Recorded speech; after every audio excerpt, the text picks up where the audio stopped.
Hi అండి, ఈరోజు video ఏంటంటే డ్రాగన్ ఫ్రూట్ కోసం. డ్రాగన్ ఫ్రూట్ వచ్చేసి విదేశాల నుండి దిగుమతి అయిన ఫ్రూట్. ఈ ఫ్రూట్ వల్ల చాలా యూజెస్ ఉన్నాయి, అవేంటో తెలుసుకుందాం.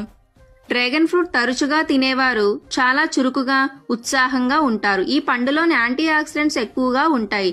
దీనివల్ల చర్మం కాంతివంతంగా ఉంచి మొటిమల నుండి ఉపశమనం కలిగిస్తుంది.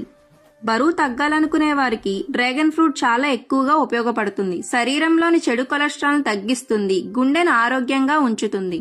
తక్కువ క్యాలరీలతో పీచుతో నిండి ఉన్న ఈ ఫ్రూట్ తినడం వల్ల జీర్ణశక్తి మెరుగుపరుస్తుంది. ఈ పండులో నీటి శాతం ఎక్కువగా ఉంటుంది. దీంతో చర్మానికి తగినంత తేమ అంది చర్మం తాజాగా కనిపిస్తుంది. అలాగే రక్తహీనత సమస్య తగ్గుతుంది. డ్రాగన్ ఫ్రూట్ లో vitamin C, iron, magnesium, calcium కలిగి ఉండటం వల్ల రోగనిరోధక శక్తి కూడా పెరుగుతుంది. ఈ పండు తినడం వల్ల రక్తంలో షుగర్ లెవెల్స్ ని అదుపులో ఉంచుతుంది. ఇలాంటి మరెన్నో వీడియోస్ కోసం ప్లీజ్ సబ్స్క్రైబ్.